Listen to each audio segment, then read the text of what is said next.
আমি হচ্ছে ওই কিতাবুল সাবিলিল্লাহ এটার লেখাটা আপনাদের ওয়েবসাইটে পড়েছি।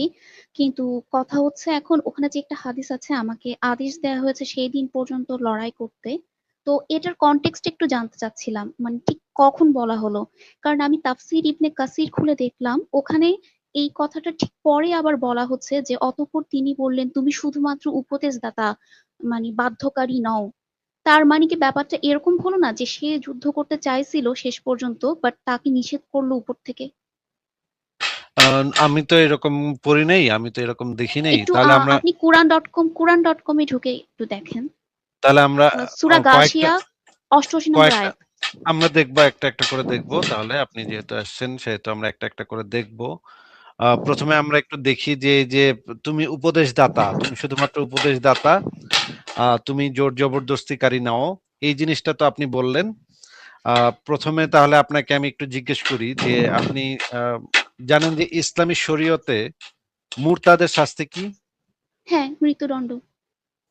তাহলে মোহাম্মদ যদি একজন উপদেশদাতা হয় তাহলে মুরতাদের শাস্তির বিধানটা কেন করলো? হ্যাঁ, এটা তো সেন্স মেক করে না। মানে এরকম তো অনেক কিছু অসঙ্গতি আছে, কিন্তু এক্স্যাক্টলি যখন কেউ আমাকে প্রশ্ন করে যে শেষ দিন পর্যন্ত করে যেতে বলা হয়েছে, এটার প্রমাণ কি, না, সেটার ওইটা প্রমাণ আমরা একটু হচ্ছে এই পরে হাদিস। আসতেছি। ওইটা আমরা একটু আচ্ছা পরে আসতেছি, ওইটা আমি আপনাকে দেখাবো। ওইটা আমি ভুলে যাইনি এখনো আপনাকে। আচ্ছা আচ্ছা। ইনিশিয়ালি আমি কয়েকটা প্রশ্ন করছি যে এটা তো হুম। যুক্তিতে হচ্ছে না। মানে মোহাম্মদকে যদি জাস্ট একটা উপদেশদাতা এবং সে উপদেশ দিবে, কেউ মানলে মানবে, না মানলে নাই, না মানলে মোহাম্মদ ওইখান থেকে চলে যাবে, এইটা হুম। তো কনসেপ্টটা তো এরকম না। এটা তো আসলে খাটতেছে না। বিভিন্ন আমি আরো কয়েকটা উদাহরণ আপনাকে দিব যেখান থেকে বোঝা যাবে যে এটা তো যুক্তিতে খাটতেছে না। আচ্ছা, আপনি একটু হুম। বলেন তো যে জাকাত দিতে যদি আমি অস্বীকার করি, আমি মনে করেন মুসলমান হইলাম, জাকাত দিব না, শুধু জাস্ট জাকাত দিব না, অন্য বাকি বাদ বাকি সব আমি ফলো করব, জাকাত দিব না, এইটার মানে বিধানটা কি? আমার আমার জন্য কি শাস্তির বিধান আছে? হ্যাঁ, এটা যুদ্ধ, আবু বকরও এটার জন্য যুদ্ধ ঘোষণা করছিল যারা দিবে না। আচ্ছা, তাহলে আমাকে মেরে ফেলা হবে, জাকাত না দিলে হ্যাঁ। আমাকে মেরে ফেলা হবে। আচ্ছা, আমি যদি মানে নামাজটা না পড়ি, মনে করেন সবই মানতেছি, আল্লাহ টাল্লাহ নবী টবি ফেরেস্তা টেরেস্তা সব আমি মানছি, কিন্তু আমি নামাজ পড়বো না, আমি নামাজ আমি চাই না, আমি নামাজ পড়তে, আমি বললাম যে না, নামাজ পড়ার দরকার কি, দূর, নামাজ আল্লাহর নবী নামাজ পড়তে বলে নাই, এগুলো আমি পড়বো না, আমার বিধান কি? আহ আহ, কাফের আর ইমানদারের মধ্যে তফাৎকারী হচ্ছে সালাত। তো সালাত না পড়লে বর্জন করলে সে কাফের হয়ে যাবে।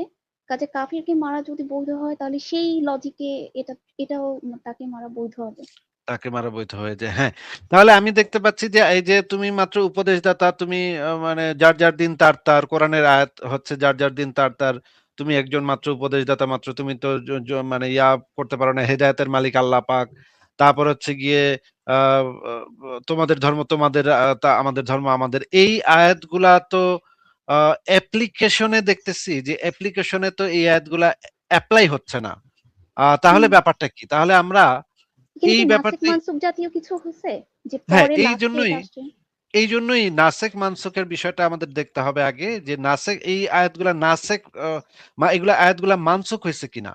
তাহলে আমি হুম। আপনাকে প্রথমে একটা প্রখ্যাত একটা গ্রন্থ আহকামুল কোরআন থেকে আমি প্রথমে আপনাকে একটু দেখাচ্ছি যে এই যে শান্তিপূর্ণ যে আয়াতগুলা, যে আহ, মানে শান্তি শান্তি কথাবার্তা বলে যে তোমাদের ধর্ম তোমাদের আমাদের ধর্ম আমাদের, এই শান্তি শান্তি কথাগুলা আসলে এখনো অ্যাপ্লিকেবল নাকি, সেগুলা একটা বিশেষ প্রেক্ষাপটে নাজিল হয়েছিল এরপর এবং পরবর্তী সময় সেগুলো মানসুখ হয়ে গেছে কিনা সেটা আমরা একটু দেখি।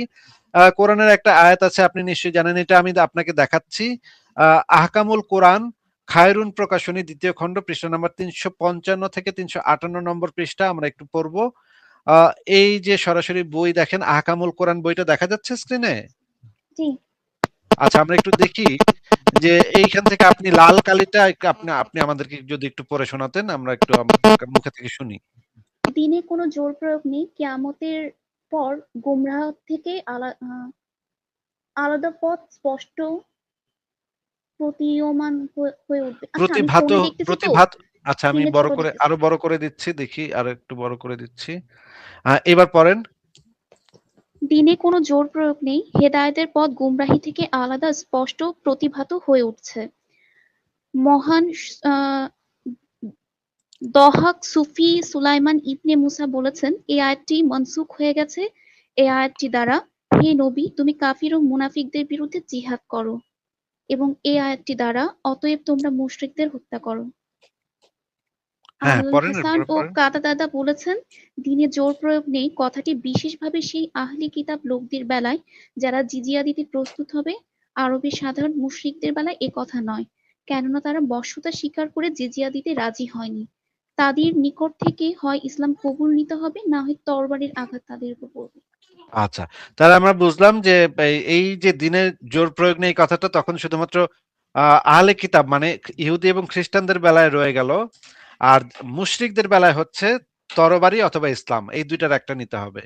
হয় মানে মেরে ফেলবো, অথবা তোমরা ইসলাম কবুল করো নাহলে মেরে ফেলবো, নাকি এই কথাটাই তো এখানে লেখা নাকি? আচ্ছা, তো কেউ যদি আহমুল কোরআনের মানে অথেন্টিসিটি নিয়ে প্রশ্ন তুলে যে এটা কেন আমরা বিশ্বাস করব, এটা তো আমাদের মূল কোনটা? গ্রন্থ না, কোনটা? এই যে বই থেকে এখন আমাকে দেখানো হচ্ছে। এইটা, এই যে আল হাসান এবং কাতাদা হচ্ছে প্রখ্যাত সাহাবীদের নাম, সাহাবী অথবা তাবি। তাদের বক্তব্য এখানে দেওয়া হচ্ছে। এই জিনিসটা আমি অনেকগুলা বই থেকে আপনাকে দেখাবো, একটা দুইটা না, অনেকগুলা বই থেকে আপনাকে আমি দেখাবো। এবং এইখানে যখন এটা মোহাম্মদের সাহাবী বা তাবে তাবিনদের মুখের থেকে যখন একটা বক্তব্য আসবে, সেই বক্তব্যটা ইসলামের সর্বোচ্চ ভ্যালিড রেফারেন্স হিসেবে গণ্য হয়। যে কোনো আধুনিক আলেমদের, আমি আপনাকে আধুনিক আলেমদের বক্তব্য দেখাবো, সেটা একটু পরে আসতেছে। সেটাও আমার কাছে আছে, আমার কাছে সমস্ত কিছুই আছে, কিন্তু কতক্ষণ দেখাতে পারবো সেটা বুঝতেছি না। আপনাকে আপাতত আমি এই রেফারেন্সটা দেখাচ্ছি, সেটা আগে একটু পড়েন। হ্যাঁ, আপনি মনে করেন যে এটা আমি মানবো না, না হুম। মানলেও সমস্যা নাই, আমরা একটা একটা করে দেখতে দেখতে আমরা বুঝে যাব যে এগুলোর অথেন্টিসিটি আছে নাকি নাই। যখন আমি আপনাকে অনেকগুলা দেখাবো তখন আপনি নিজেই বুঝে যাবেন যে এগুলার আসলে অথেন্টিসিটি আছে নাকি নাই। আকামুল কোরআন মনে করেন আমি মানবো না, তারপর আপনি পড়েন। হ্যাঁ, যদিও আকামুল কোরআন একটা ইসলামে খুবই গুরুত্বপূর্ণ একটা তাফসির গ্রন্থ, যেখানে আল হাসান এবং কাতাদার রেফারেন্স দিয়ে এই কথাটা বলা হচ্ছে। আচ্ছা, এরপরের অংশ আমরা পড়ি দেখি। এখানে আবার ব্যাখ্যা করা হচ্ছে যে এই আয়াতের আসল ব্যাখ্যাটা কি এবং কেন এই আয়াতগুলা মানসুখ হয়ে গেল, সেগুলো এখানে ব্যাখ্যা করা হবে। আপনি একটু পড়েন তাহলে। এখানে লেখা আছে দেখেন, উক্ত আয়াতের অর্থ হলো যুদ্ধের পরে যারা ইসলাম কবুল করেছে তাদের সম্পর্কে বলো না যে জোর জবরদস্তির ফলে তারা ইসলাম কবুল করেছে। আবু বকর বলেছেন দিনের জোর প্রয়োগ নেই। এটা সম্ভব যে আয়াতটি মুশরিকদের বিরুদ্ধে তা আদেশ নাজিল হওয়ার পূর্বে এই আয়াতটি নাজিল হয়েছিল। এই যে এখানে লেখা দেখেন, এটি সম্ভব যে আয়াতটি মুশরিকদের বিরুদ্ধে করার আদেশ নাজিল হওয়ার পূর্বে আয়াত নাজিল হয়েছিল, ফলে তখন সে কথা সব কাফের সম্পর্কে প্রয়োগ ছিল। প্রতিরোধ করো সেই পন্থায় যা অতি উত্তম, তাহলে তোমার এবং যার মধ্যে শত্রুতা আছে সে সহসাই অতীব উষ্ণ বন্ধুতে পরিণত হবে। মানে ইসলামের বিধান হচ্ছে, যখন আপনারা ক্ষমতায় দুর্বল থাকবেন, মানে মুসলমানরা ক্ষমতায় দুর্বল থাকবে তখন মিলেমিশে থাকতে হবে, আর যখন আপনি ক্ষমতা প্রাপ্ত হবেন তখন আপনি আক্রমণ করবেন, তখন এই বিধানটা প্রযোজ্য হবে যে তাদের বিরুদ্ধে কিতাল করতে হবে। আপনি কি এই জিনিসগুলো তো দেখতে পাচ্ছেন নাকি? হ্যাঁ। আচ্ছা, আমরা পরে যাই, আরো রেফারেন্সে যাই। এইখানে লেখা দেখেন, ইসলামের প্রথম দিকে যুদ্ধ নিষিদ্ধ ছিল, শেষ পর্যন্ত কাফিরদের প্রতি ইসলাম পেশ করার কাজটি যখন সম্পূর্ণ হয়ে গেল, নবীর সত্যতা প্রতিষ্ঠিত হলো, তারপরেও যখন তারা শত্রুতা করতে থাকলো তখন মুসলমানদের নির্দেশ দেওয়া হলো তাদের সাথে যুদ্ধ করার জন্য। তখন দিনের জোর প্রয়োগ করার অবকাশ নেই কথাটি আরবের মুশরিকদের বেলায় মানসুখ হয়ে গেল। আয়াতটি নাজিল হলো মুশরিকদেরকে যেখানেই পাবে হত্যা করবে। এই লেখাগুলা কি কিন্তু দেখা যখন যাচ্ছে? তারা হ্যাঁ, কিন্তু যখন তারা শত্রুতা শুরু করলো, এটা বলতে কি তাহলে এটা প্রতিরক্ষামূলক ব্যবস্থা হয়ে গেল? না, প্রতিরক্ষামূলক ব্যবস্থা না। শত্রুতা মানে হচ্ছে কি ইসলাম সম্পর্কে শত্রুতা, মানে ইসলাম গ্রহণ করলো না। আচ্ছা। এইটাই হচ্ছে ইসলাম যে গ্রহণ করবে না, সেটাই হচ্ছে ইসলামের জন্য শত্রুতা। আচ্ছা। আহ নবীর সত্যতা প্রতিষ্ঠিত হলো, তারপরেও যখন তারা শত্রুতা করতে থাকলো তখন মুসলমানদের নির্দেশ দেওয়া হলো। আর শত্রুতা যদি করেও থাকে, ধরেন 5 জন মুশরিক শত্রুতা করেছে, সেটার জন্য তো সমগ্র মুশরিকদেরকে তো আপনি মানে ইয়া হুম। করতে পারেন না যে সমস্ত মুশরিকদের বিরুদ্ধে এখন আয়াত আসলো। এই যে আয়াতে তো সমস্ত মুশরিকদের ক্ষেত্রে বলা হয়েছে, দেখেন এখানে বলা, কোরআনের সূরা তাওবার 5 নম্বর আয়াত, মুশরিকদের যেখানেই পাবে হত্যা করবে, যেখানেই পাবে হত্যা করবে। এই কথাটা থেকে তো পরিষ্কার বোঝা যাচ্ছে যে এটা যে কোনো মুশরিকের ক্ষেত্রে প্রযোজ্য। এখানে তো কোরআনের আয়াতে তো বলা নেই এটা যে যেই মুশরিকটা শত্রুতা করবে সেই মুশরিকদেরকে যেখানে পাবে হত্যা করবে, এই কথাটা তো আচ্ছা, কোরআনের আয়াতে যারা বলা নেই। যারা দাবি করে এটা জাস্ট ব্যাটল ফিল্ডের জন্য কমান্ডটা ছিল, মানে মিথ্যা সেটার কথা, ক্ল্যার। মিথ্যা কথা হ্যাঁ। বলে, মিথ্যা কথা বলে, এটা মোটেও হ্যাঁ। ব্যাটল ফিল্ডের না। এই সূরা তাওবা নাজিলের যে প্রেক্ষাপট, সেই প্রেক্ষাপটে কোনো ব্যাটল ফিল্ডই নাই। এই এই এই আয়াত সূরাটা প্রেক্ষাপটটা জানবো কোন জায়গা থেকে? তাফসীরে ইবনে কাসিরে সূরা তাওবার একদম শুরুর দিকে এই জিনিসটা লেখা আছে, সেটাও আমি আপনাকে বের করে দেখাবো, সেটা আমার কাছে খোলা আছে। আচ্ছা ঠিক আছে, সেটা আমরা একটু দেখে নিই তাহলে, যে সূরা তাওবা নাজিলের প্রেক্ষাপটটা কি ছিল সেটা আমরা একটু এক ফাঁকে দেখে নিই, আবার এই জায়গায় ফেরত আসবো। আহ, তার আগে আমরা সূরা তাওবা নাজিলের প্রেক্ষাপটটা একটু দেখে নিই। এক সেকেন্ড একটু দেখেন। আহ, এই যে আরিফ আজাদ এই জিনিসটা তার বইতে মিথ্যা মিথ্যা কথা লিখেছিল, যে সূরা তওবা নাকি যুদ্ধের আয়াত, একদম রাহা এটা তো মিথ্যা কথা। জাকির নাইক থেকে শুরু করে সবাই বলে, আরো বহু সবাই বছর বলে। আগে থেকে, বাচ্চাকাল এই থেকে যে শুনে আসছি। এই যে দেখেন, প্যারাডক্সিক্যাল সাজিদ 2 তে লিখছে, কিন্তু কোরআনের এক জায়গায় বলা আছে মুশরিকদের যেখানে পাবে হত্যা করবে। আরিফ আজাদ লিখছে যে কিন্তু আপনাকে এই আয়াতের নাজিলের প্রেক্ষাপট জানতে হবে। এই আয়াত নাজিল হয়েছিল যুদ্ধের উত্তপ্ত সময়ে, যখন মুসলিম বাহিনী এবং মুশরিক বাহিনী পরস্পর মুখোমুখি। এই যে হুম, যুদ্ধের নাকি উত্তপ্ত সময়, এবার আমরা দেখি যে এই আয়াতের এই যে সিরাতুল মুস্তাফা গ্রন্থ থেকে দেখি প্রথমে। সিরাতুল মুস্তাফা একটা প্রখ্যাত সিরাত গ্রন্থ, এখানে আগে প্রথমে দেখি। আহ নবম হিজরি জিলকদ মাসে নবী ও হজরত আবু বকরকে হজের আমির করে মক্কায় প্রেরণ করেন, যাতে তিনি শরীয়তের বিধান অনুযায়ী লোকজনকে হজ আদায়ের ব্যবস্থা করতে পারেন। চুক্তি ভঙ্গ বিষয়ে সূরা তওবার যে 40 আয়াত নাজিল হয়েছে তা ঘোষণা করেন। আয়াত সময় এই বিষয়ে বর্ণনা ছিল যে এবছরের পর মুশরিকরা মসজিদে হারামে প্রবেশ করতে পারবে না এবং উলঙ্গ হয়ে বায়তুল্লাহ তাওয়াফ করতে পারবে না। মানে এই সময়টা হচ্ছে নবম হিজরির জিলকদ মাস, মানে মক্কা সেই সময় মুহাম্মদ এবং মুসলমানদের দখলে, তাই না? এর আগেই তো মক্কা দখল হয়ে গেছে, এটা তো আপনি জানেন, তাই না? হুম, এই সময় মক্কা মুসলমানদের দখলে, এবং কাবা শরীফে কারা হজ করতে পারবে না না পারবে সেটা আবু বকর সিদ্ধান্ত নিতেছে। আবু বকর সেখানে হজের আমির। হুম, সে বলতেছে, মোহাম্মদ আবু বকরকে বলে পাঠাচ্ছে যে আগে যেরকম মুশরিকরা উলঙ্গ হয়ে বায়তুল্লাহ তাওয়াফ করত, এখন থেকে আর পারবে না। এই সময়ে সেই জিনিসটা নিষিদ্ধ করা হইল। এবং এই সময় যে এই সূরা তাওবার যে প্রথম 40টা আয়াত, এই আয়াতগুলা সেই সময়টাতে নাজিল হয়েছে। এই সময় কি মুশরিক, এবং আপনার কি মনে হচ্ছে এই সময় মুশরিক এবং মুসলমানরা পরস্পর মুখোমুখি যুদ্ধের উত্তপ্ত পরিস্থিতি মনে হচ্ছে, নাকি মুশরিকরা মুসলমানদের আন্ডারে, তারা মুসলমানদের আহ ইসের ভিতরে আছে, কন্ট্রোলের ভিতরে আছে, কোনটা মনে হচ্ছে? কন্ট্রোলে আছে। কন্ট্রোলে আছে। এটা রেফারেন্সটা কোন জায়গা থেকে দিলেন? একটু মনে এটা আমি রাখা দরকার দিয়েছি আমার। সিরাতুল মুস্তাফা গ্রন্থ থেকে। সিরাতুল মুস্তাফা ৩য় খণ্ড পৃষ্ঠা নাম্বার ৯৯-১০০। রাইটার কে এটার? আমার কাছে ইবনে আহ, হিশামেরটা আছে। এই যে ইবনে হিশামের থেকে দিয়েছি। ও আচ্ছা, পড়া হয়নি এখনো শেষ পর্যন্ত অবশ্য। আচ্ছা ঠিক আছে, এবার আমরা দেখি পরের, এখানে দেখি।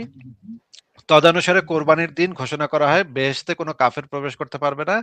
রাসূলুল্লাহ যার সাথে চুক্তি রয়েছে তার নির্ধারিত সময়ের মধ্যে সম্পূর্ণ করতে হবে, তার সাথে যার সাথে চুক্তি নেই অনির্ধারিত সময়ের মধ্যে চুক্তি আছে তার জন্য 4 মাস নিরাপত্তা রয়েছে। যদি এ সময়ের মধ্যে ইসলাম গ্রহণ না করে তাহলে এ সময়ের পর যেখানে পাওয়া যাবে তাকে হত্যা করবে। মানে মক্কার মুশরিকদেরকে বলা হলো তোমাদের 4 মাসের নিরাপত্তা আছে, এর মধ্যে যদি ইসলাম গ্রহণ না করো তাহলে যে কোনো সময়, যে তারপরে যেখানে পাওয়া যাবে তোমাদেরকে হত্যা করে ফেলা হবে, এই জিনিসটা এখানে ঘোষণা করা হলো। এবার আমরা দেখি তাফসির ইবনে কাসির থেকে।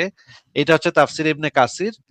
আহ সূরা তওবা দেখেন, এই সকল সূরা নবী করিমের জীবনের শেষ দিকে নাজিল হয়েছিল, সূরা তওবা অন্যতম। এখন আমরা দেখি কোন সময় নাজিল হয়েছিল। এই সূরার প্রথমাংশ নাজিল হয় নবী করিম তাবুক যুদ্ধ হইতে ফিরিয়া আসিবার পর। নবী সেই বছর হজ করিতে মনস্থ করিয়াছিলেন, কিন্তু মুশরিকগণ প্রথা অনুসারে সে বছর হজ করিতে আসিবে এবং তা উলঙ্গ অবস্থায় কাবা তাওয়াফ করিবে। এই বিষয়টি স্মরণে আসিবার পর উক্ত নির্লজ্জতাপূর্ণ দৃশ্যকে এড়াইবার উদ্দেশ্যে তিনি পরিকল্পনা পরিবর্তন করিয়া আবু বকরকে একদল সাহাবী হজে পাঠাইলেন, আবু বকরের ওপর দায়িত্ব দিলেন, তিনি লোকদিগকে হজের কার্যাবলী। এই যে এই সময়ে কোনো যুদ্ধ চলছিল না, বরঞ্চ এই আয়াতগুলা নাজিলের প্রেক্ষাপটটা ছিল কাবায় মুশরিকরা উলঙ্গ হয়ে তাওয়াফ করত, এই জিনিসটাকে বন্ধ করার জন্য, এবং মক্কার আশেপাশে যত মুশরিক আছে সবাইকে ইসলামে কনভার্ট করার জন্য মুহাম্মদ এই রুল জারি করছে, যে তোমাদের মানে এই সময়টা দেয়া হইলো, এই সময়ের ভিতরে ইসলাম কবুল না করলে তোমাদের সবাইরে দেহানে পাওয়া যাবে, মেরে ফেলাবো আমরা। এই বিধানটা কোনো যুদ্ধ পরিস্থিতিতে নাজিল হয় নাই। আপনি কি জিনিসটা বুঝতে পারছেন? হুম, হুম। এইখানে তো পরিষ্কার বোঝাই যাচ্ছে আবু বকরকে নিলে আবু বকর মানে মক্কার হজের দায়িত্ব কিভাবে পাইলো, এবং যে আবু বকর যে সবাইকে ডাইকা বলল, মুশরিকদেরকে ডাইকা, যদি যুদ্ধের উত্তপ্ত পরিস্থিতি হয় আবু বকরের ডাক কে শুনবে? মানে এই যে আবু বকর মুশরিকদেরকে বলল আগামী বছর হইতে আর হজ করিতে পারিবে না, নবী করিম আবু বকরের ওপর আরো দায়িত্ব দিলেন, তিনি লোকদের মধ্যে মুশরিকদের বিষয়ে আল্লাহ তার রাসূলের দায় মুক্ত হইবার কথা। মানে এই সূরাটার নামই হচ্ছে দায় মুক্তি বা বিচ্ছেদ। ঠিক আছে?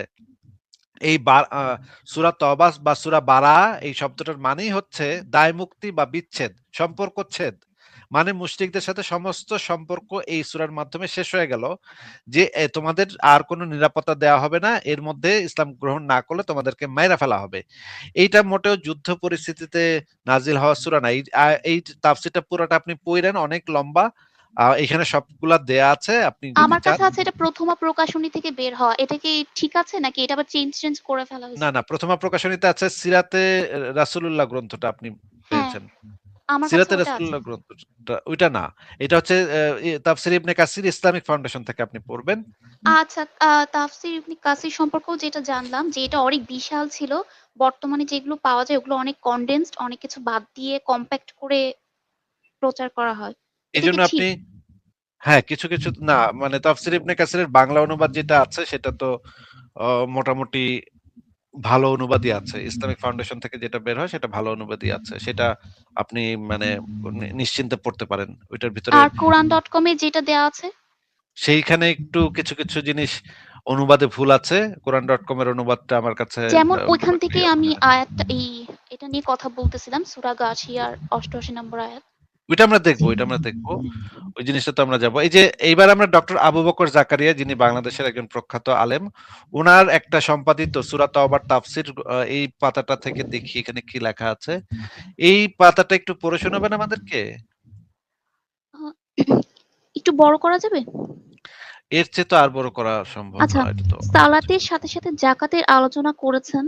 সহিহ বুখারী ও মুসলিমে বর্ণিত হয়েছে, আব্দুল্লাহ ইবনে ওমর রাদিয়াল্লাহু আনহুমা বলেন, রাসূলুল্লাহ সাল্লাল্লাহু আলাইহি ওয়াসাল্লাম বলেছেন, আমি লোকদের বিরুদ্ধে ততক্ষণ পর্যন্ত লড়াই করতে আদিষ্ঠিত হয়েছি যতক্ষণ না তারা এই সাক্ষ্য দেয় যে আল্লাহ ছাড়া প্রকৃত কোনো উপাস্য নেই এবং মুহাম্মদ সাল্লাল্লাহু আলাইহি ওয়াসাল্লাম আল্লাহর ওই যে রাসূল যেই এবং হাদিসটার কথা আপনি বলছিলেন, হ্যাঁ, তাই না? হ্যাঁ, এই হ্যাঁ, আয়াতটা এখন দেখেন, এখানে ডক্টর আবু বকর জাকারিয়া তার যে সূরা তাওবার তাফসীর, যে বই, এই বইটা কিন্তু মানে সৌদি সরকার থেকে প্রকাশিত। সৌদি সরকার এই বইটা প্রকাশ করেছে। মানে বাংলা ভাষায় সৌদি সরকার, সৌদি আরবের অর্থায়নে এই বইটা প্রকাশ করা হয়েছে। এইখানে তো আসলে ডক্টর আবু বকর জাকারিয়া তো আনঅথেন্টিক জিনিসপত্র তার গ্রন্থে দিবেন না। আপনি আহকামুল কোরআন গ্রন্থটাকে যদি আপনি একসেপ্ট নাও করেন, এইটাকে তো আপনার গ্রহণ, যদিও আহকামুল কোরআনটা এইটার থেকে অথেন্টিক, কিন্তু আপনি যদি আহকামুল কোরআন গ্রন্থটাকে মনে করেন যে এটা আমি একসেপ্ট করছি না, আমি তো নামই শুনি নাই। ডক্টর আবু বকর জাকিরের নাম কি আপনি শুনেছেন? হ্যাঁ, আমার কাছে আছে তাফসীরটা। আচ্ছা, ওনার বইতে তাহলে এই জিনিসটা আপনি পড়েন, তাহলে এখানে কি লেখা? এই সম্মানিত আয়াতটি হচ্ছে তরবারির আয়াত যে সম্পর্কে আহ দহাক। দহুক দহাক ইবনে মুজাহিম বলেন, এই আয়াতটি নবী সাল্লাল্লাহু আলাইহি ওয়াসাল্লাম এবং মুশরিকদের মাঝে সংঘটিত যাবতীয় চুক্তিকে রহিত করে দিয়েছে। সকল চুক্তি এবং সকল মেয়াদকে রহিত করে দিয়েছে।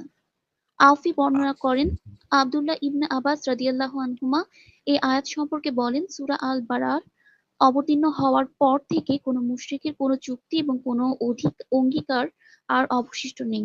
হারাম মাসসমূহ অতিক্রান্ত হওয়া, সূরা আত-তাওবা অবতীর্ণ হওয়ার পূর্বে মুশরিকদের থেকে দায়মুক্তির নির্দেশের দিন থেকে রবিউল আখির মাসের প্রথম ১০ দিন, এই ৪ মাস।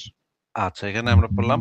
এবার আমরা সূরা তাওবার একটা তাফসীর আমরা একজন আলেমের মুখে থেকে শুনতে পারি, কিন্তু এটা অনেক বড় ভিডিও। আমরা আমরা একটু এই জিনিসটা একটু দেখি যে বেনামাজিকে যে হত্যা করে ফেলতে হবে সেটা যদি আপনি, আচ্ছা এটা অনেক বড় ভিডিও।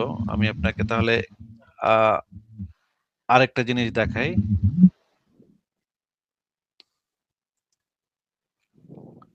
এবার এই যে এই আহকামুল কোরআনের এই যে এই বর্ণনাগুলো তো আমরা পড়লাম, এবার আমরা একটা আকীদা গ্রন্থ দেখি, ইসলামী আকীদা গ্রন্থ। এইটাও সৌদি আরবের ইসলাম হাউস থেকে প্রকাশিত। এই গ্রন্থটার নাম হচ্ছে আল ইতকান ফি তাওহিদ আর রহমান। এই গ্রন্থটাতে যে জিনিসগুলো আছে সেই জিনিসগুলো আমরা একটু পড়ি। দেখেন, কাউকে ইসলাম গ্রহণ করতে বাধ্য করা, এখানে কি লেখা আছে আপনি কি একটু পড়বেন?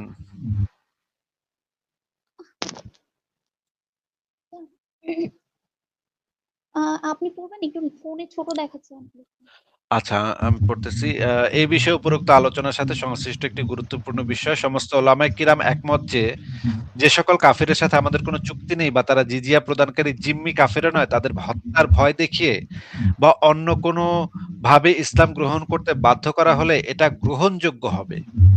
অর্থাৎ এই প্রকারে ইসলামে অনুপ্রবেশের পর পুনরায় বের হয়ে যেতে চাইলে তাকে মুরতাদ সাব্যস্ত করা হবে এবং হত্যা করা হবে।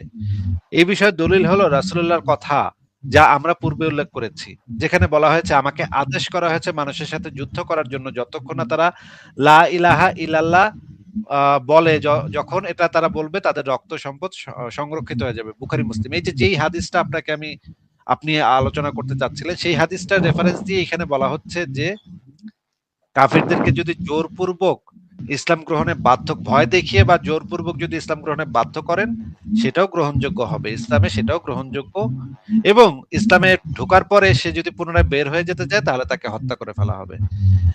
এটা কি মানে জোর জবরদস্তি হইলো, নাকি এটা কি হুম, এরকম হুম। হইলো যে নবী তো এসছে খালি সবাইকে উপদেশ দিতে আর কিছু না? এরকম তো আমরা পাচ্ছি না কোথাও থেকে। আমরা তো একটার পর একটা রেফারেন্স পাচ্ছি না তো এই জিনিসটা। যে কনসেপ্টটা তো এরকম মনে হচ্ছে না। আচ্ছা দেখি, আরো দেখি। নবী কি বলেছে শুনি আমরা। তাদের ৩ টি বিষয়ের দিকে ডাকো, তার মধ্যে যেটি গ্রহণ করুক সেটা গ্রহণ করবে। ৩ টি বিষয় হলো ইসলাম গ্রহণ, জিজিয়া কর আদায় করা, যুদ্ধ করা। সুতরাং যুদ্ধের মাধ্যমে যাদের ইসলাম কবুলে বাধ্য করা হয় তারা মুসলিম বলেই গণ্য হবে। আ ওসামা মনে করেছিলেন তরবারির ভয় মুসলিম হওয়ার কারণে এই ব্যক্তির ইসলাম গ্রহণযোগ্য নয়, কিন্তু রাসূলুল্লাহ এই কারণে তাকে কঠোর তিরস্কার করেন। এই যে একটা লোক ছিল যে হচ্ছে তরবারির ভয় ইসলাম কবুল করছিল, কিন্তু মোহাম্মদ বলছে যে তো অসুবিধা কি, তো ইসলাম তো বলছে, অসুবিধা কোথায়? তার মানে হচ্ছে তরবারির ভয়ও যদি কেউ ইসলাম গ্রহণ করে তো এটাও ইসলামে গ্রহণযোগ্য, তবে এরপরে আবার সে ইসলাম থেকে বের হইতে পারবে না। বের হইলে তাকে মেরে ফেলা হবে। এই যে দেখেন, পরবর্তীতে সে ইসলাম পরিত্যাগ করলে তাকে মুরতাদ হিসেবে গণ্য করা হবে। যদি চুক্তিবিহীন কাফেরকে ইসলাম গ্রহণে বাধ্য করা হয় তবে গ্রহণযোগ্য হওয়ার ব্যাপারে ইজমা সম্পাদিত হয়েছে। এখন আমরা পড়ি যে এখানে টিকা আছে, কয়েকটা টিকা পড়ে নিই। ইবনুল আরবি বলেন, একজন মুসলিম যখন কোনো কাফিরের সাক্ষাৎ পায় যার সাথে কোনো চুক্তি নেই, তবে তার জন্য তাকে হত্যা করা বৈধ। এই লাইনটা দেখা যাচ্ছে? আহ, হ্যাঁ যাচ্ছে, তবে অনেক ছোট আর কি। আচ্ছা। আচ্ছা, আপনি স্ক্রিনশট নিয়ে রাখেন। এখানে লেখা আছে একজন মুসলিম যখন কোনো কাফিরের সাক্ষাৎ পায় যার সাথে কোনো চুক্তি নেই, তবে তার জন্য তাকে হত্যা করা বৈধ। এটা তো একটা মারাত্মক কথা, তাই না? হুম। আচ্ছা, এরপরে কি লেখা? মোল্লা আলী কারি আল হানাফি ইমাম আল খাত্তাবি থেকে বর্ণনা করেন, কাফিরদের রক্তের ব্যাপারে মূলনীতি হলো তা বৈধ। এইটাও তো একটা মারাত্মক কথা। কাফিরদের রক্তের ব্যাপারে মূলনীতি হলো তা বৈধ। এই কথাটার মানে কি বলেন তো? মানে মেরে ফেলা বৈধ, এটাই ওয়াও! General rule. এটা একটা জেনারেল রুলিংস দিচ্ছে এখানে। অর্থাৎ চুক্তি বা অন্য কোনো কারণে একজন কাফেরের রক্ত নিষিদ্ধ হয়, চুক্তি না থাকলে তা বৈধ। অপরদিকে মুসলিমের রক্তের ব্যাপারে মূলনীতি হলো তা নিষিদ্ধ। কোনো কারণে বিবাহিত অবস্থায় জেনা ইত্যাদি তা বৈধ হতে হয়। চুক্তি ৩ প্রকার হয়: জিজিয়ার চুক্তি, যুদ্ধবিরতি বা সন্ধি চুক্তি, ইসলামী রাষ্ট্রে অল্প সময়ের জন্য আশ্রয় গ্রহণের চুক্তি। এই সকল চুক্তির কোনটাই কাফিরের সাথে মুসলমানের সাথে নেই আক্রমণ করা এবং মুসলমান হতে বাধ্য করা বৈধ। আমি তো এখানে এই জিনিসটা পাচ্ছি না কোথাও। মানে এইটার কনসেপ্টের সাথে মিলতেছে না যে এইটা আমি শুধুমাত্র ইসের জন্য আসছি, উপদেশ গ্রহণ করলে। এখন আমরা এই যে আবু বকর জাকারিয়ার আরেকটা বই আছে, বাংলাদেশে প্রচলিত শিরক, বিদআত ও কুসংস্কার পর্যালোচনা। এই বইয়ের ৭ নম্বর পৃষ্ঠাতে, ৭ নম্বর পৃষ্ঠাটা দাঁড়ান একটু দেখে নিই কত নম্বর পৃষ্ঠা। আচ্ছা, পৃষ্ঠা নাম্বারটা আমি বলতে পারছি না। হ্যাঁ, ৭ নম্বর পৃষ্ঠা। ৭ নম্বর পৃষ্ঠাতে যে জিনিসটা লেখা আছে দেখেন। আ যারা শিরক চর্চা করে তাদের রক্ত মুসলমানদের জন্য হালাল, হত্যাযোগ্য। এই কথাটা কি দেখা যাচ্ছে? হ্যাঁ। আচ্ছা, ডক্টর আবু বকর জাকারিয়া তার গ্রন্থে বলতেছে যারা শিরক চর্চা করে তাদের রক্ত মুসলিমদের জন্য হালাল, হত্যাযোগ্য। এই কথাটার মানে কি? তো মেরে ফেলা যাবে মুশরিকদের। এখন আপনার কথা একদম শোনা যাচ্ছে না। মানে মুশরিকদের মেরে ফেলা যাবে। মুশরিকদের মেরে ফেলা যাবে। যারা শিরকের চর্চা করে তাদেরকে মেরে ফেলা যাবে। এই যে দেখেন, এরপরে রেফারেন্স দেওয়া হয়েছে। অতঃপর শিরককারীদের যেখানে পাবে সেখানে হত্যা করো, তাদেরকে পাকড়াও করো, অবরুদ্ধ করো, তাদের ঘাঁটিতে ও তাদের সন্ধানে ওঁৎ পেতে বসে থাকো। এটা হচ্ছে সূরা তওবার যে আয়াতটা, সূরা তওবার ৫ নম্বর আয়াতটা। এখন আমরা দেখি একটু যে আসলে ভিডিও টিডিও একটু দেখি যে এখানে কি বলা হচ্ছে, মানে আসলে ইসলামে এগুলো আছে নাকি নাই। আহ, এই ভিডিওটা আগে একটু দেখি, দেখেন একটু, ছাড়ছি। We Muslims don't have the bravery that the Sahaba did in conveying the truth. So we lie and we cheat and we claim things that are not part of Islam. And guess what? Not all of them are dumb. They can tell when we lie. They can tell when someone sits behind it that says, Islam is peace. Islam is about peace. There's no jihad. The only jihad is the jihad of the soul. You fight against your struggle, your shaitan, khalas. That's where jihad ends. Every ayah you read in the book of Allah, you have misunderstood it. Ya Sheikh, why are you afraid to tell the people the truth? Don't you think Allah gave him a brain? Don't you think this kafir is going to open the Quran, read Surah Al-Anfal, and he's going to come across these ayat, the military ayat, which you've been trying to hide? Then what are you going to do? Then he's going to say, you guys were lying to me the whole time, and you keep telling me something, and here's your book, here's your Quran. Oh no, but no. See, you don't understand. This ayah was actually abrogated by the other ayah, lakum dinukum waliyadin. So now they twist things around. If that was in the beginning, I mean, ajib ya akhi.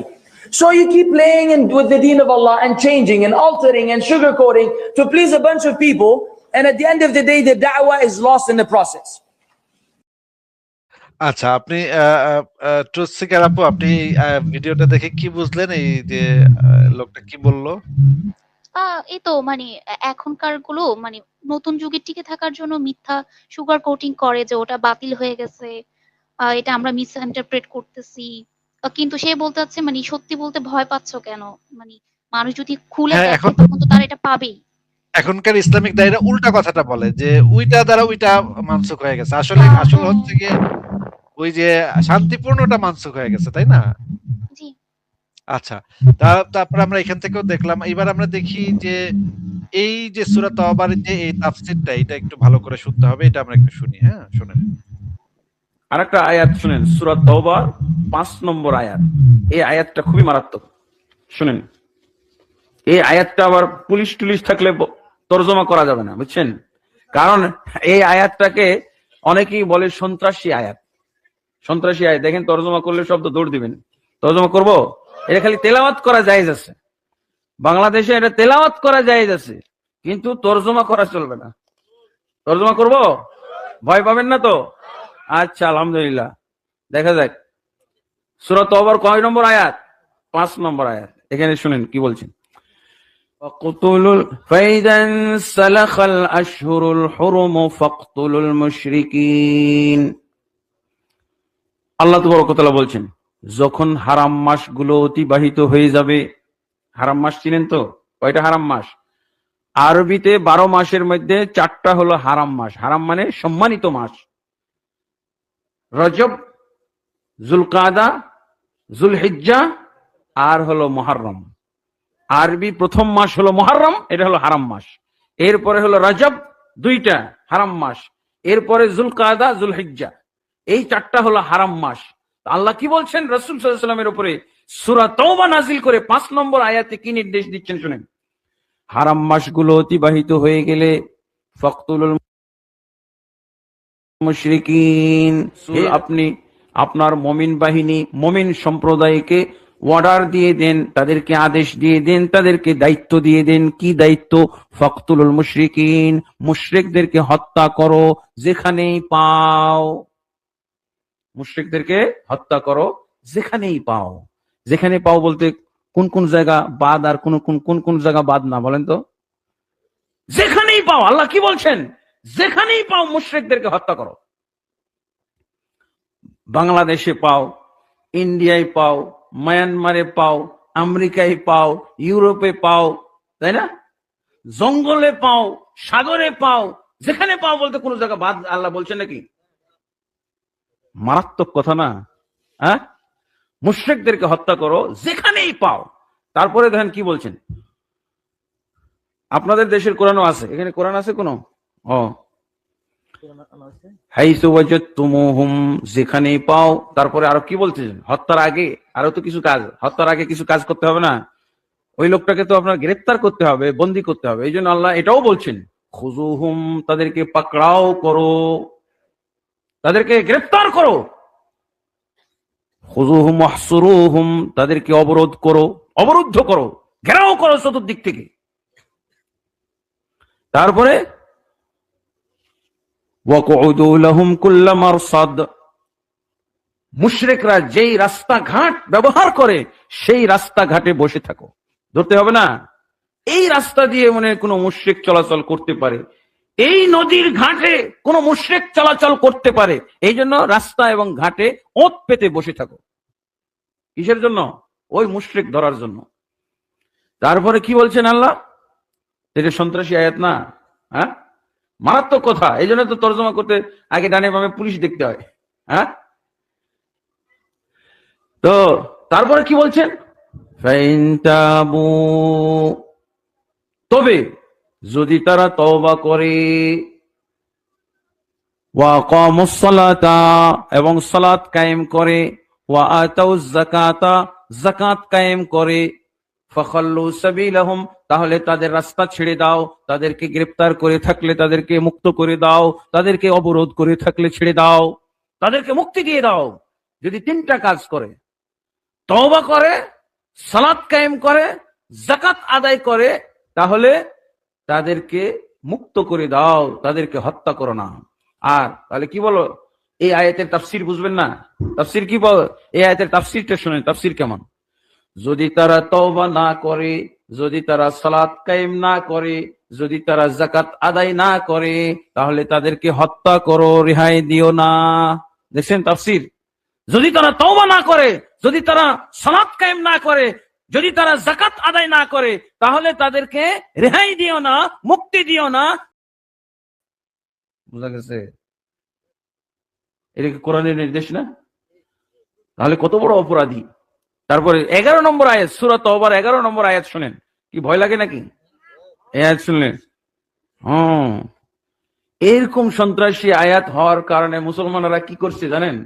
এই আয়াতটা কাফের মুশরিকদেরকে হাদিয়া দিয়ে দিছে, জানেন না? পুলিশের সামনে এই আয়াত তর্জমা করা যায় না। এখন কি করছে মুসলমানরা? এই আয়াত হাদিয়া দিয়ে দিছে। কাকে? কাফের মুশরিকদেরকে হাদিয়া দিয়ে দিছে। এই আয়াত মুসলমান পড়লে, এই আয়াত মুসলমান তর্জমা করলে সন্ত্রাসী আয়াত, সন্ত্রাসী ওয়াজ, সন্ত্রাসী বক্তা হয়ে যায়। অতএব কি করছে মুসলমানরা? মুসলমানরা এই আয়াতটা কাফেরদেরকে হাদিয়া দিয়ে দিছে, আমেরিকাকে হাদিয়া দিয়ে দিছে। এখন আমেরিকা এই আয়াত আমল করে, কাফেররা। আচ্ছা, আমার মনে হয় যে মোটামুটি বোঝা গেছে যে এই আয়াতটা দ্বারা। এবার আমরা আরেকটা ভিডিও একটু দেখি, বাংলাদেশের আরেকজন আলেমের বক্তব্য একটু শুনি, দেখি এখানে কি বলে। আল্লাহ সুবহানাহু ওয়া তাআলা প্রথম জিহাদ ফরজ করেননি। প্রথম ঈমান যখন নাজিল হয়েছে, আল্লাহ সুবহানাহু ওয়া তাআলা একটা সময় পর্যন্ত অপেক্ষা করেছিলেন যে কিছু আগে মুজাহিদ তৈরি হোক, যারা আল্লাহর রাস্তায় জিহাদ করতে পারে, অর্থ সম্পদ খরচ করতে পারে, রক্ত দিতে পারে, এরকমের আগে মানুষ তৈরি হোক। অতদিন পর্যন্ত আল্লাহ রাসূলকে তারা হাত থামিয়ে রাখতে বলেছিলেন। কিছু লোক যখন তৈরি হয়েছে, তাও কতজন? মাত্র 313 জন। আপনি প্রেক্ষাপট দেখেন, মাত্র 313 জন যখন তৈরি হয়েছে, আল্লাহ যখন দেখেছেন যে এগুলো এমন মুজাহিদ, এই 300 জনকে যদি 1 লাখের বিরুদ্ধে মাঠে নামিয়ে দেওয়া হয়, এই একটা লোক মাঠ ছেড়ে পালাবে না, এই একটা লোক মাঠ ছেড়ে পালাবে না। যদি বলা হয় পুরো পৃথিবীর বিরুদ্ধে জিহাদ করো, যুদ্ধ করো, এই 313 জন মাঠে থাকবে, চায় মরে যাবে কিন্তু ফিরবে না, পিঠ ফিরাবে না। এমন মুজাহিদ তৈরি যখন হয়েছে, তখন আল্লাহ তাদেরকে মাঠে নামালেন, বিজয়ী মুসলিমদের আসলো। তার মানে ইসলামের শুরুটা এমন, মানে মুসলিমরা যখন এতটা শক্তিশালী হবে যে এখন কাফেরদেরকে পরাজিত করতে পারবে, তখন মুসলিমদেরকে মাথা চারা দিয়ে দাঁড়ানো উচিত। এটা হচ্ছে ইসলামের নিয়ম। আচ্ছা, এটা ইসলামের নিয়ম উনি কিন্তু বলে দিলেন যে ইসলামের নিয়মটা আসলে কি। যখন মুসলমানরা একটু দুর্বল থাকবে, সংখ্যালঘু থাকবে, তখন হচ্ছে গিয়ে এই ধরনের শান্তিপূর্ণ আয়াত, যে যার যার দিন তার তার, তোমাদের ধর্ম তোমাদের, আমি তো শুধুমাত্র উপদেশ দানকারী, আমি তো কোনো কিছু চাপাই দিতে আসি না, এই টাইপের যে আয়াতগুলা আছে, এগুলা অ্যাপ্লিকেবল হয় শুধুমাত্র যখন মুসলমানরা দুর্বল থাকে, সংখ্যালঘু থাকে, যখন অস্ত্রশস্ত্র থাকে না। যখনই অস্ত্রশস্ত্র এবং সংখ্যাগুরু হয়, তখন কি হয়, কি করে, সেটাও আমি আপনাকে দেখালাম, ট্রুথ সিকার। এবার আপনি বলেন যে আপনি কোনটা সূরা তওবার ইয়াটা দেখতে চাইছেন, তাই না? এই যে সূরা গাসিয়ার তাফসীরটা দেখতে চাইছিলেন নাকি? জি।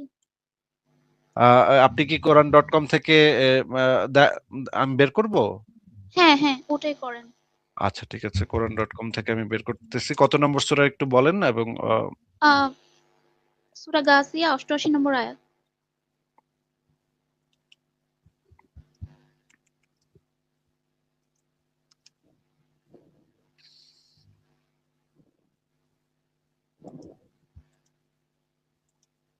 আচ্ছা, এক্সাক্টলি এই কথাটা কি কোনো আয়াতে বলা আছে যে যখন দুর্বল থাকবে তখন অ্যাটাক করবে না? মানে হুজুরের বক্তব্য ছাড়া? দু আহ দুর্বল থাকলে অ্যাটাক করবে না এটা কোথাও আছে নাকি? এটা তো আসলে আয়াতে থাকার প্রয়োজন নাই। কারণ এটা তো পরিষ্কারভাবে বোঝাই যায় যে দুর্বল থাকলে এটা আয়াতে থাকতে হবে কেন এই মানে জিনিসটা আমি বুঝতেছি না। যে না মানে আমার নিজের কনফার্মেশন এর জন্য না, অন্য কাউকে দেখানোর জন্য। আচ্ছা আমরা একটা করে দেখি যে এইটা তো আমার কখনো মাথাতেই আসে নাই যে এরকমের কিছু আ আছে কিনা যে দুর্বল থাকার সময় আ এটা তো মুহাম্মদের জীবনী থেকেই দেখা যায় যে দুর্বল যখন হ্যাঁ, মানে ছিলেন তখন মক্কার তিনি মদিনার ডিফারেন্স দেখলে বোঝা যায়। ডিফারেন্স কিন্তু দেখলেই বোঝা যায়। কিন্তু এটা আমার মাথায় কখনো আসে নাই যে এটা আবার যে রেফারেন্স এর দরকার হবে এই জিনিসটা আমার মাথায় কখনো আসেনি। আচ্ছা আমি আগে এটা একটু বের করি তারপরে আমি আচ্ছা, আপনাকে একটু বের করব নে। আ দাঁড়ান একটু।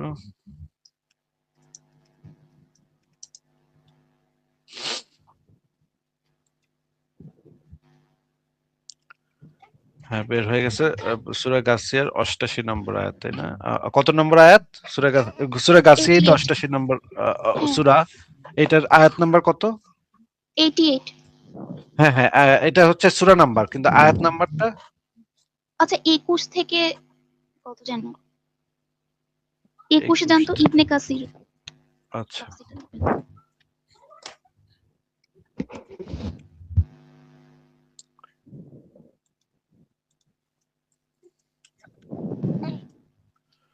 হ্যাঁ, বের হয়ে গেছে।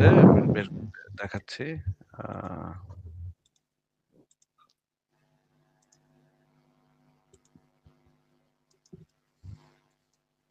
এটার যদি আমরা তাফসিরে যাই তাহলে দেখি তাফসির ইবনে কাসিরে যেটা বলা আছে, হ্যাঁ, এটাই তো আপনি পড়েছেন, তাই না?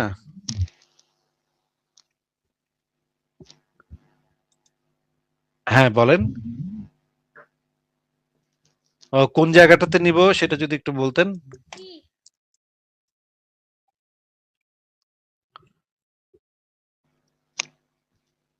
হ্যালো? হ্যাঁ, বলেন কোন জায়গাটাতে যাবো? ওই যে ওখানে ওই জিনিসটা আছে। যেটা নিয়ে উপদেশ। এতক্ষণ কথা বলছিলাম। উপদেশ লিখে সার্চ করলে পাওয়া যাবে? হ্যাঁ।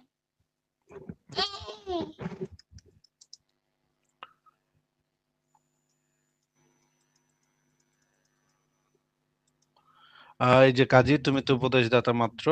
আ এইটা এটার তাফসীরে পড়ছে এই যে এখানে বলা হচ্ছে হযরত ওমর এই হাদিসটি আমাদের সামনে প্রায় বর্ণনা করতেন। এই হাদিসের সনদে আব্দুল্লাহ ইবনে জাফর নামক একজন বর্ণনাকারী রয়েছেন। যিনি দুর্বল। এরপর আল্লাহ তাবারাকা ওয়া তাআলা বলেন, নবী তুমি উপদেশ দাও, তুমি তো শুধু উপদেশদাতা। তুমি তাদের কর্মের নিয়ন্ত্রক নও। অর্থাৎ হে নবী তুমি মানুষের জন্য যা নিয়ে প্রেরিত হয়েছে তা তাদের কাছে পৌঁছিয়ে দাও। তোমার দায়িত্ব শুধু পৌঁছে দেয়া, হিসাব গ্রহণের দায়িত্ব আমার। এইজন্য আল্লাহ তাআলা বলে তুমি কর্ম নিয়ন্ত্রক নও। ইবনে আব্বাস বলেছেন এর ভাবার্থ হচ্ছে তুমি তাদের উপর জোর জবরদস্তিকারী নও, অর্থাৎ তাদের অন্তরে ধন সৃষ্টি করা তোমার পক্ষে সম্ভব নয়। তুমি তাদেরকে ঈমানে আনয়ন করতে পারবে না। হযরত জাবির বলেন, রাসূলুল্লাহ বলেছেন, আমি তাদের সাথে যুদ্ধ করতে আদিষ্ট হয়েছি যে পর্যন্ত না তারা বলবে ইত্যাদি ইসলামের হক ব্যতীত। তাদের হিসাব গ্রহণের দায়িত্ব আল্লাহ তাআলার উপর। হ্যাঁ, এখানে তো আমি কোনো মানে প্রবলেম দেখতেছি না। আমি এটার যেটা পরে ঠিক বলেছি বলা আছে, অতঃপর তিনি বলেন। এখানে যে জিনিসটা বলা হয়েছে যে জোরপূর্বক ইসলাম গ্রহণ করতে বাধ্য করবে, কিন্তু অন্তরে মানুষ আসলেই ইসলাম কবুল করতেছে কিনা সেইটার খবর শুধুমাত্র আল্লাহ পাক নিবে। সেইটা হিসাব গ্রহণের দায়িত্ব শুধুমাত্র আল্লাহ তাআলার উপরে। অন্তরে যে ঈমান সেই ঈমানটা মুহাম্মদ আনতে পারবে না। মুহাম্মদ শুধুমাত্র উপদেশ দিতে পারবে, কিন্তু অন্তরের ঈমান সেইটা কেউ এটা মুহাম্মদের মানে ইসের কাজের ভিতরে পড়ে না। অন্তরের ইমানের দায়িত্বটা আল্লাহ পাক ইসেরদের থেকে নিবে। এখন কিন্তু বাহ্যিক যে বক্তব্য, আমি ঈমান আনলাম, আমি ইসলাম কবুল করলাম, এইটা মুহাম্মদকে এই দায়িত্ব দেয়া হয়েছে। তাদেরকে মেরে পিটায়ে তাদেরকে মৌখিকভাবে হইলেও স্বীকার করতে হবে আমি ইসলাম কবুল করেছি। তাদেরকে ইসলামী হুকুমতের ভিতরে আসতে হবে। এইটাই এখানে বলা হয়েছে। আমি তো এইটা পড়লাম বুঝে। আমি সেটার রেফারেন্সও আপনাকে দেখাবো। যে কথাগুলো আচ্ছা আমি হ্যাঁ বললাম বুঝছি, সেটার কিন্তু রেফারেন্স। কেউ যদি জিনিসটাকে এভাবে দেখে যে সে ওয়ারটা কন্টিনিউ করে যেতে চাইছিল শেষ পর্যন্ত, বাট তাকে উপর থেকে নিষেধ করা হলো যে না এটা তো তোমার দায়িত্ব না। না, এটা দেখার কোনো স্কোপ নাই। কারণ আমি আপনাকে সেই জিনিসটা দেখিয়েছি। যে রেফারেন্সটা দেখাচ্ছিলাম সেই রেফারেন্সটা তাহলে আমি একটু শেষ করি। সেটার ভিতরে আপনি দেখতে পাবেন। এই জিনিসটা আবার একটু আনি। ওই যেই আহকামুল কোরআন থেকে যে রেফারেন্সটা দেখাচ্ছিলাম সেইটাতেই এই জিনিসটাও বর্ণনা করা আছে। হ্যাঁ, আপনি যেই জিনিসটা বলেছেন সেই জিনিসটা ওইখানে বর্ণনা করা আছে। এখানে দেখেন বলা আছে মুশরিকদের ভিতরে হুকুম সম্বলিত আরো বহু আয়াত আছে। নবী করিম জানিয়ে দিলেন যে কাফিরদের বিরুদ্ধে যুদ্ধ কেবলমাত্র ইসলামের প্রকাশের জন্য। এই যে দেখেন এখানে কি কথাটা লেখা, কাফিরদের বিরুদ্ধে যুদ্ধ কেবলমাত্র ইসলামের প্রকাশের জন্য। তারা অন্তর্মুখে জাহির করুক যে তারা আল্লাহর প্রতি অনুগত, কিন্তু প্রকৃত হৃদয়গত বিশ্বাস তার সৃষ্টি করা একমাত্র আল্লাহর পক্ষে সম্ভব, তা তারই নিকট সুপর্দ। নবী করিম লোকেদের সম্মুখে দ্বীন ইসলামের অকাট্যতা প্রমাণ না করেই তাদের বিরুদ্ধে যুদ্ধ করার নির্দেশ দেননি। তার পূর্বে তিনি ইসলামকে পূর্ণভাবে যুক্তিকতা সহকারে লোকেদের সামনে পেশ করতেন। তার নবুয়তের সততা প্রতিভাত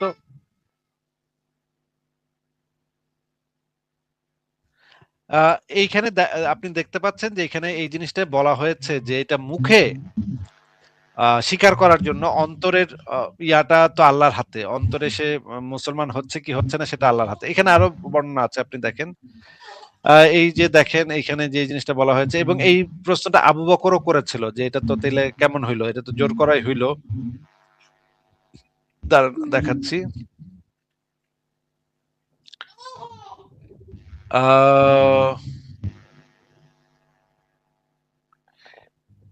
এই যে দেখেন এখানে লেখা তারা মুসলিমদের জিম্মি থাকে। এই কথার হাদিসি প্রমাণ হচ্ছে এইটা।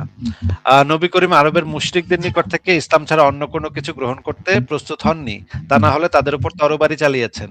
আর উক্ত আয়াতটি হুকুম সমস্ত কাফেরের উপরে প্রয়োগযোগ্য হতে পারে, কেননা মুশরিক মাত্র ইয়াহুদি না হয় খ্রিস্টান, ফলে তাদের উপর ইসলাম কবুল করার জন্য জোর করা যাবে না। তারা নিজেদের ধর্মে পালন করতে থাকবে, তবে জিজিয়া দিতে রাজি হয়ে। আর যে লোক আহলে কিতাবের কোনো দিন পালনে স্থির থাকবে, তখন তাদের সম্পর্কে জোর করা যাবে না। দিনের ব্যাপারে নীতি প্রয়োগ সম্ভব, তখন তাতে ইমাম শাফির মত বাতিল প্রমাণিত হয়। কেউ যদি প্রশ্ন তোলেন তাহলে আরবের যে মুশরিকদের বিরুদ্ধে যুদ্ধ করার জন্য রাসূল করিম আদেশ করেছেন, তাদের নিকট হতে ইসলাম অথবা তরবারি ছাড়া কিছুই গ্রহণ করা হবে না বলে ঘোষণা করেছেন, তার অর্থ তো এই যে তাদেরকে দ্বীন গ্রহণে বাধ্যই করা হলো। আর জানা আছে যে দ্বীন ইসলামে প্রবেশ করতে যে লোক বাধ্য হবে সে প্রকৃত মুসলিম নয়। তাহলে আরবের মুশরিকদের সেজন্য বাধ্য করার কারণটা কি? জবাবে বলা যাবে তাদেরকে ইসলাম প্রকাশ করতে বাধ্য করা হবে আকীদা হিসেবে ইসলামের প্রতি বিশ্বাস বানানোর জন্য নয়, কেননা জোর করে কারো মনে ঈমান বিশ্বাস সৃষ্টি করা যায় না। আপনি কি এখন বুঝতে পারছেন যে এই প্রশ্নটার উত্তরটা হচ্ছে যে ওই যে তাফসির ইবনে কাসির যেটা আপনি দেখালেন যে তাফসিরটা, সেখানে যেটা আছে সেটা ঠিকই আছে, সেটা হচ্ছে অন্তরের বিশ্বাসের কথা, কিন্তু মৌখিকভাবে ইসলাম কবুল করতে তো বাধ্য করবে, কিন্তু অন্তরের হিসাবটা আল্লাহ পাকের কাছে। আল্লাহ পাক সেটা কিয়ামতের ময়দানে নিবে, সে মনে মনে কতটা ঈমান আনছে নাকি আনে নাই। সেইখানে মুহাম্মদ উপদেশদাতা মাত্র। আমার কথা কি বুঝতে হ্যাঁ পেরেছেন? হ্যাঁ হ্যাঁ বুঝছি। আচ্ছা, আমার মনে হয় যে আপনি এই লেখাগুলো আরো ভালোভাবে পড়েন। জ্ঞানকোষ পাতাটাতে ঢুকে বেশ কিছু লেখা আছে। এই যে এই জ্ঞানকোষ পাতাটাতে ঢুকে আপনি এই লেখাগুলা পড়েন, আক্রমণাত্মক জিহাদ বিষয়ে এই লেখাগুলা। তারপরে আপনি যদি আরো আলোচনা করতে চান বা আরো কোনো পয়েন্ট থাকে আপনার বা সমালোচনা থাকে, তাহলে আপনি আসতে পারেন। কিন্তু আপাতত আপনি ওই লেখাগুলা একটু আগে পড়ে নেন। আচ্ছা।